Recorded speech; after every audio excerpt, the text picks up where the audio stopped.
नमस्कार, मैं हूं नीलू और हम आपको बता दें गलवान के वीरों को वीरता पदक, जी हां, शहीद कर्नल संतोष बाबू को महावीर चक्र से सम्मानित किया गया है।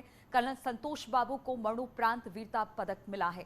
4 शहीद जवानों को वीर चक्र प्रदान किया गया है। सीधी तस्वीरें हम आपको दिखा रहे हैं। राष्ट्रपति ने वीरता पदक दिया है। प्रधानमंत्री मोदी भी कार्यक्रम में मौजूद हैं। तो गलवान में जिस तरह से चीन को मात दी थी भारतीय जवानों ने, उसको लेकर अब उन्हें शहीद सम्मान से सम्मानित किया जा रहा है। हम आपको बता दें कि वीरता पदक मिला है गलवान के वीरों को। शहीद कर्नल संतोष बाबू को महावीर चक्र से सम्मानित किया गया है।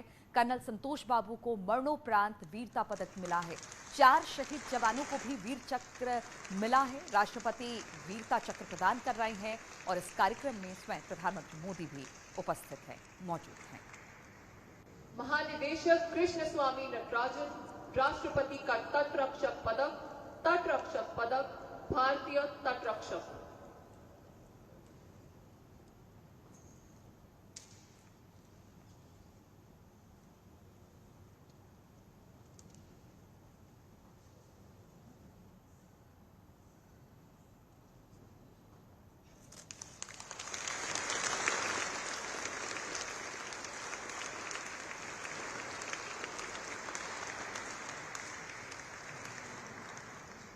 मुख्य अभियंता सिविल अब अपर महानिदेशक के.पी. पुरुषोत्तमन विशिष्ट सेवा मेडल, सेवानिवृत्त सीमा सड़क बल।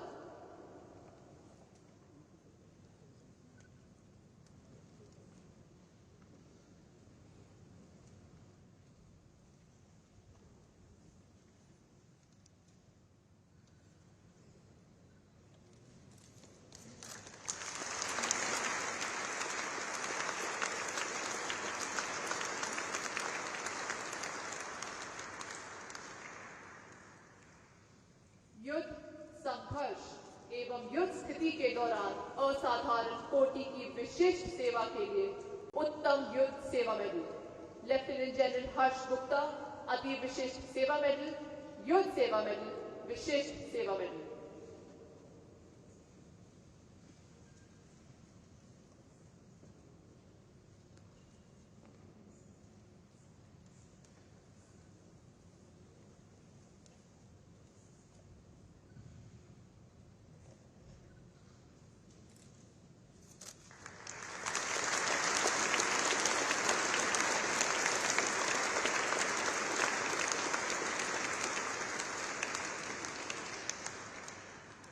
Lieutenant General Rajiv Sirohi Ati Vishisht Seva Medal, Vishisht Seva medal.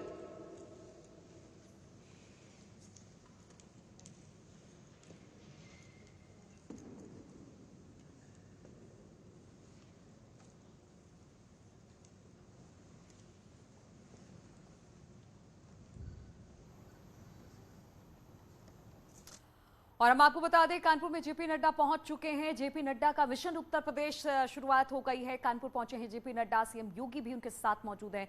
तस्वीरें भी हम आपको दिखा रहे हैं। जेपी नड्डा यहां पर पहुंचे हैं, आज पार्टी कार्यालय का यहां पर शुभारंभ करने वाले हैं। और इसके अलावा हम बताएं कि कई ऐसे कार्यक्रम हैं जो कि बूथ लेवल के अध्यक्षों को संबोधित करेंगे। और यहाँ से कह सकते हैं कि उत्तर प्रदेश चुनाव को लेकर बिल्कुल जो तैयारी है बीजेपी की, वो अपने पूरे चरम पर रहेगी। तो आज कानपुर में जेपी नड्डा हैं, पहुंच चुके हैं। सीधी तस्वीरें हम आपको दिखा रहे हैं। मिशन उत्तर प्रदेश को लेकर कानपुर पहुंचे हैं जेपी नड्डा और उनके साथ मुख्यमंत्री योगी आदित्यनाथ को भी आप तस्वीरों में देख सकते हैं। तो बूथ अध्यक्षों को यहां से संबोधित किया जाएगा और कह सकते हैं कि इस चुनाव में अपने जो बिल्कुल कैडर होते हैं, कोर कैडर होते हैं, उनको साधने की कोशिश होती है, क्योंकि यहीं से बात जब निकलती है तो लोगों तक पहुंचती है। तमाम योजनाओं की बात हो, तैयारियों की बात हो, चुनाव में उतरने की बात हो, बूथ कैडर को बिल्कुल कह सकते हैं कि उसको दुरुस्त करने की ज़रूरत है। और आज बूथ अध्यक्षों को संबोधित करने वाले हैं जेपी नड्डा। और यहाँ से कह सकते हैं कि बीजेपी अब पूरी तरीके से उत्तर प्रदेश चुनाव में उतर चुकी है। तैयारियां जोरों पर हैं और उसी तैयारी को लेकर तमाम बड़े नेता उत्तर प्रदेश में दिखाई दे रहे हैं। चाहे वो प्रधानमंत्री की बात क्यों ना कर ली जाए या फिर जेपी नड्डा हो, और जो प्रभारी बनाए गए हैं वो तो अलग अलग जगहों पर पहुंच ही रहे हैं। आज कानपुर में जेपी नड्डा हैं और यहाँ पर पार्टी कार्यालय का शुभारंभ करने वाले हैं। और इसके अलावा जो बूथ लेवल के अध्यक्ष हैं उनको भी संबोधित करेंगे जेपी नड्डा।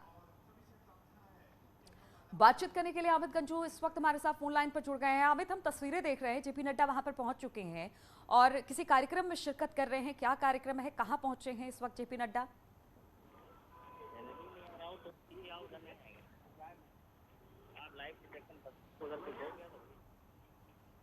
हाँ जी, सवाल दोहराएं प्लीज। अमित, अगर आप मुझे सुन पा रहे हैं तो जेपी नड्डा वहां पर पहुंच चुके हैं, अभी शायद वो किसी गुरुद्वारे में है। कहां पर पहुंचे हैं जेपी नड्डा?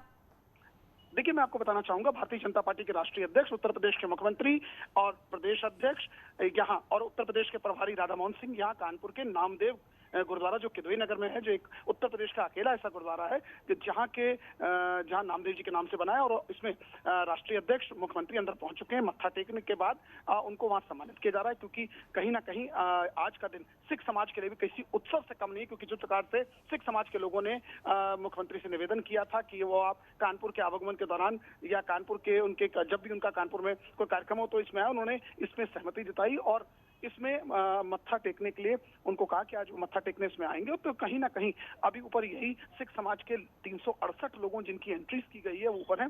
सिख समाज के लोगों ने एक प्रदर्शनी भी लगाई है जिसमें सिखों के अपने गुरुओं की प्रदर्शनी है और शहीद भगत सिंह की भी उनको पहले उनके पुष्प रखेंगे, उनको अपनी तरफ श्रद्धांजलि देंगे और उसके बाद यहाँ के लोगों को के साथ संवाद भी करेंगे, जिसमें सिख समाज के 7 ऐसे लोग हैं जिनके साथ अभी संवाद होना है और उसके बाद यहाँ से वो अपने कार्यालय की तरफ प्रस्थान करेंगे। जी, और फिर आगे का किस तरीके का अमित कार्यक्रम रहने वाला है? यहाँ से जेपी नड्डा कहाँ जाने वाले हैं और फिर किस तरह से आज पूरे दिन का कार्यक्रम उनका?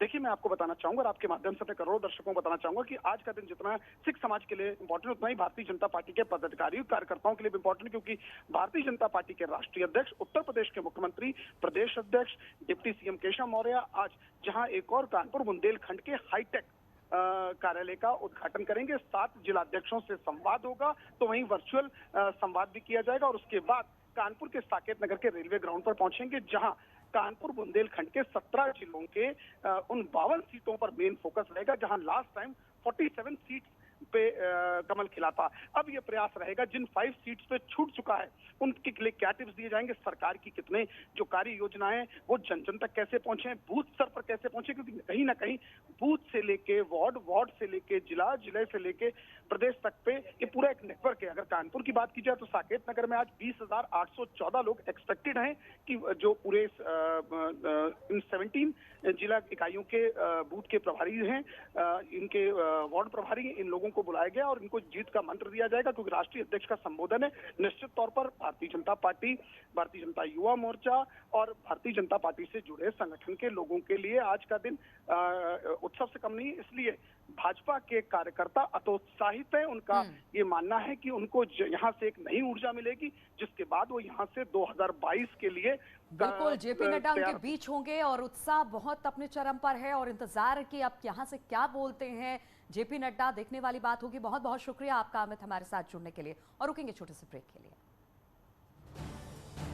आप देख रहे हरमंदिर साहब को जो अर्चना मिलती है उसको एक सही रूप में आगे बढ़ाने के लिए उसका योगदान हो, फिर चाहे लंगर पर से जीएसटी उठाने का सवाल हो, फिर चाहे वो ब्लैक लिस्ट की नामों की संख्या को हटाने का नाम हो और उसमें सिर्फ अब 352-54 में सिर्फ 2 रह गए हैं, बाकी सभी ब्लैक लिस्ट से हट गए हैं, इस बात को करने का काम हो, फिर चाहे वह गुरु नानक देव यूनिवर्सिटी में गुरु नानक देव जी के लिए रिसर्च स्टडी के लिए उसके लिए चेयर का प्रबंध करने का विषय हो, उसकी स्टडी करने का विषय हो, या फिर गुरु ग्रंथ साहब को विभिन्न भाषाओं में अनुवाद करके ज्यादा से ज्यादा गुरु नानक देव जी का संदेश जा सके, इसको पूरा करने का सवाल हो।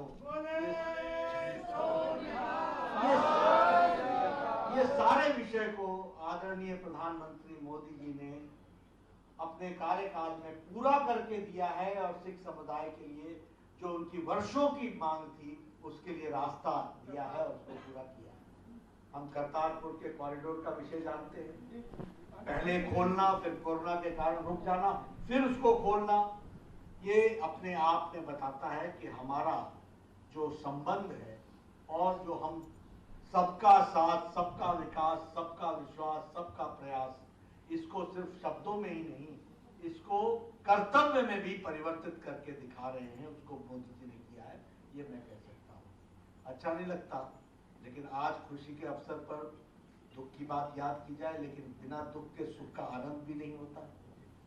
हमें याद है कि 2 हमारे सेवादार इसी गुरु नानक देव, इसी परिसर में, दूसरे वाला जो इससे पहले जिसके नाम से ये बना, सब्जी मंडी किदवई नगर, तो वह भी 1984 के दंगों में जिस तरीके से हुआ था, इस पर भी एसआईटी बैठाकर, और कोई कितना भी प्रतिभाशाली और प्रभावशाली हो, उसको जेल की सलाखों में पहुंचाने का काम किया तो यशस्वी प्रधानमंत्री ने किया है। इसलिए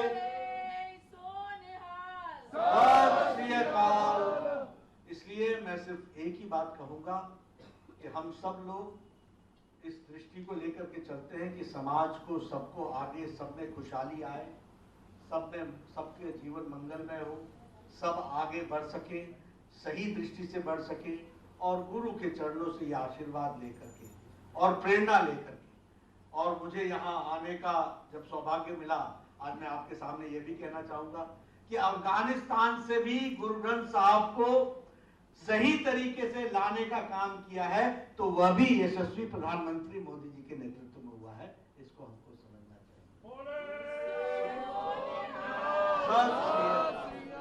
तो इसलिए मुझे यहाँ आने का सौभाग्य मिला, मैं अपना इसको सौभाग्य मानता हूँ और मैं धन्य हुआ हूँ, और बाबा रामदेव जी के चरणों से आशीर्वाद लेकर के, ताकत लेकर के जा रहा हूँ कि उनके बताए रास्ते पर चलते हुए समाज की सेवा करने में हम कोई कसर नहीं छोड़ेंगे, और उनके बताए रास्ते पर चलकर आगे बढ़ेंगे। इन्हीं शब्दों के साथ वाहेगुरु दा खालसा, वाहेगुरु जी की फतेह।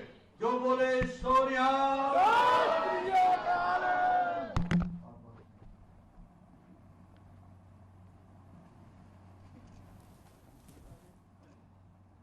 राष्ट्रीय अध्यक्ष जेपी नड्डा को सुन रहे थे आप, जिन्होंने गुरुद्वारे पहुंचकर मत्था टेका।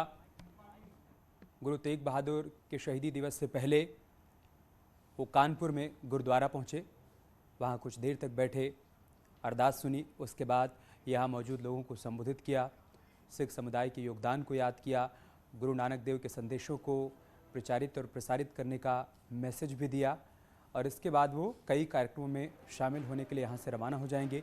मुख्य तौर पर बूथ अध्यक्षों से उनको संवाद करना है। बुंदेलखंड और कानपुर मंडल के कार्यकर्ताओं को वर्चुअल तरीके से भी वो संबोधित करने वाले हैं। आप देख रहे हैं न्यूज़ 18 उत्तर प्रदेश उत्तराखंड।